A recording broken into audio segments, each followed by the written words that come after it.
अंदाज नया, माध्यम नया, पॉलिटिक्स वाला। आओ राजनीति करें।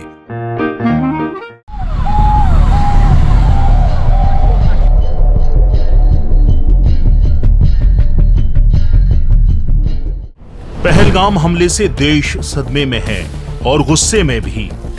सदमा अपनों को खोने का और गुस्सा आतंकियों के दुस्साहस का।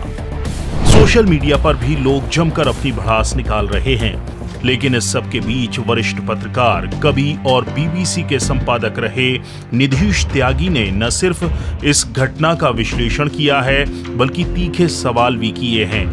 निधीश त्यागी लिखते हैं, हमें अपने गिरेबान में भी झांकना चाहिए। वो लिखते हैं, कई लोग बोलेंगे ये सवाल पूछने का वक्त नहीं है। अब तक 28 लोगों के मारे जाने की खबर है। ये लोग ना तो सुरक्षा बलों से हैं, ना फिर किसी नफरती गिरोह समुदाय के हिस्से। ये वे लोग हैं जो इस यकीन के साथ वहां गए थे कि बतौर सैलानी कश्मीर जाया जा सकता है। ये यकीन किसने दिलवाया था उन्हें? किसने कहा था कि कश्मीर में धारा 370 हटाकर राज्य का स्तर छीनकर केंद्र शासित प्रदेश बनाकर और उसके बाद लुंज पुंज लोकतंत्र लाकर कश्मीर में अब सब कुछ सामान्य हो गया है।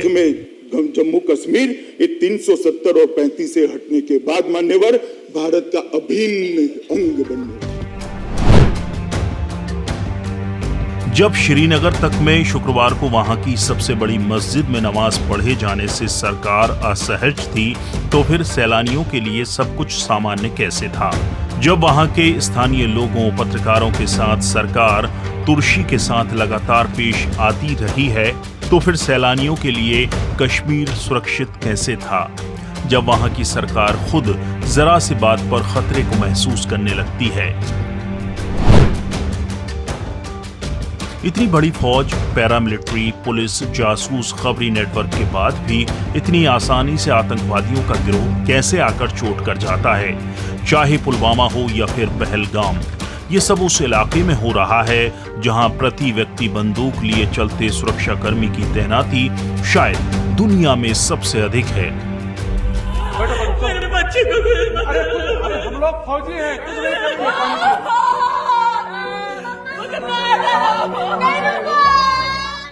उन सब के बीच ये कैसे हो रहा है?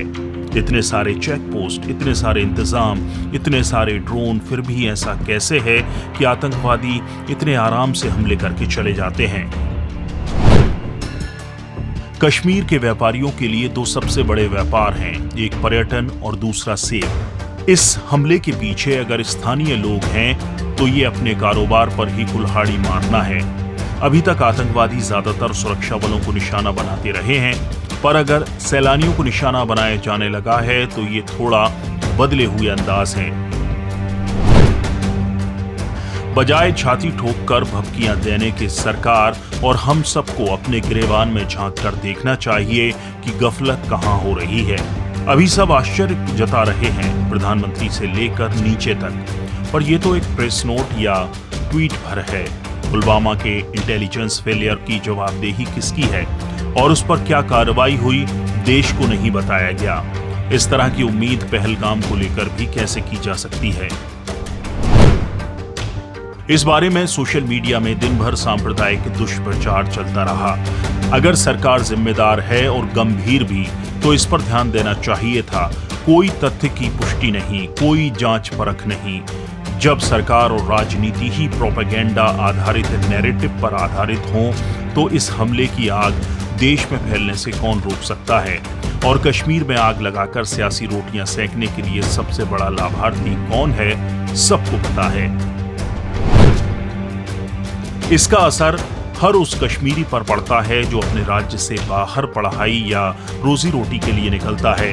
हर उस गैर कश्मीरी पर भी जो उस राज्य में जाता है। संदेह, नफरत, हिंसा ऐसे में और बढ़ जाते हैं। कश्मीर नीति पर सरकार का रवैया और रिकॉर्ड कैसा रहा है, उसके लिए कुछ समय पहले के ही सत्यपाल मलिक के रहस्योद्घाटन काफी हैं, जो सबसे ज्यादा सरकारी नीयत की गंभीरता को ही संदिग्ध बनाते हैं।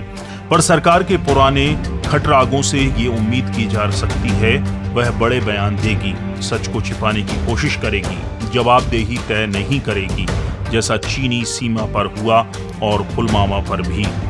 ये भी देश की उम्मीद की जा सकती है कि कश्मीर का पर्यटन व्यवसाय मुश्किलों का सामना करेगा। स्थानीय लोग और ज्यादा परेशान किए जाएंगे। पहले से ही मिलिटराइज्ड जोन और ज्यादा निरंकुशताएं लागू की जाएंगी।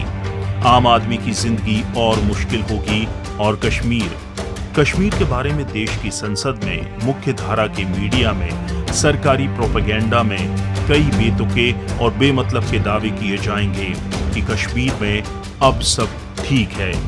दावे जो काफी पहले अपने मायने खो चुके हैं। ब्यूरो रिपोर्ट, पॉलिटिक्स वाला। अरे हम लोग फौजी हैं, कुछ नहीं करेंगे।